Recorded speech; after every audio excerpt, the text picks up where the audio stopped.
प्रिय श्रोताओं, आज की कहानी में आपका स्वागत है। आज की कहानी का शीर्षक ईश्वर भी उसी की मदद करता है जो स्वयं कोशिश करते हैं और अपनी मदद के लिए तैयार रहते हैं। तो आइए शुरू करते हैं। एक बार एक घना जंगल था। उसमें बहुत सारे पशु पक्षी रहते थे। शेर, हिरण, खरगोश, तरह तरह के जानवर रहते थे। एक दिन अचानक उस जंगल में आग लग गई। उसमें आग लगते ही सभी जानवर इधर उधर भागने लगे, जिसमें एक हिरनी थी जो बहुत ही सुंदर थी। उसने देखा कि जंगल में चारों तरफ आग लगी हुई है। वह बहुत चिंतित हो गई और वह भागना ही चाहती थी, लेकिन उसे बहुत तेज दर्द हुआ क्योंकि वह प्रेग्नेंट थी, वह गर्भवती थी। वह भाग भी नहीं सकती थी उतनी तेज जैसे कि सभी जानवर भाग रहे थे।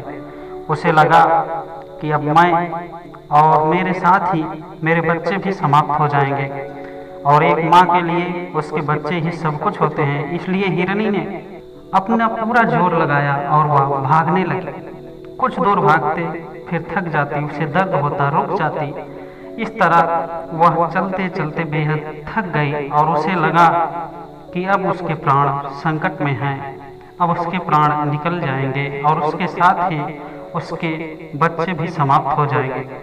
लेकिन तभी उसे जंगल के उस पार एक छोटी सी कुटिया दिखाई दी। एक आशा भरी निगाहों से देखती है और तुरंत उस कुटिया में घुस जाती है।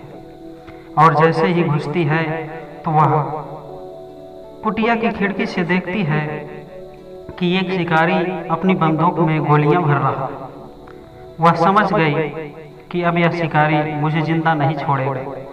इसलिए उसने सोचा कि वह दरवाजे से बाहर निकलकर भाग जाएगी। लेकिन जैसे ही वह दरवाजे से निकलने के लिए आगे बढ़ती है, देखती है कि शेर उसका इंतजार कर रहा था, क्योंकि उसने भी उसे कुटिया में जाते हुए देख लिया था। अब उसके प्राण संकट में। एक तरफ शिकारी काल बनकर खड़ा हुआ है, दूसरी तरफ शेर उसका काल बनकर खड़ा हुआ है। हिरनी को समझ में नहीं आ रहा है कि वह क्या करे। बाहर निकलना चाहे तो शेर मारकर खा जाएगा, अंदर रहे तो शिकारी गोली मार देगा।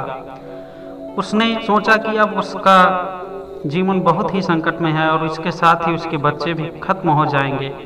उसने ईश्वर का स्मरण किया और उसकी अंतरात्मा से आवाज आई और उसने सोचा कि अब तो मरना है ही है, अब तो जिंदा रहने की सारी उम्मीदें खत्म हो चुकी हैं, तो क्यों ना कुछ करके मारा जाए। और उसने देखा कि शिकारी धीरे धीरे कुटिया की तरफ बढ़ता हुआ आ रहा है और इधर शेर भी बाहर इंतजार नहीं कर रहा है और धीरे धीरे कुटिया की तरफ उसके कदम बढ़ रहे हैं।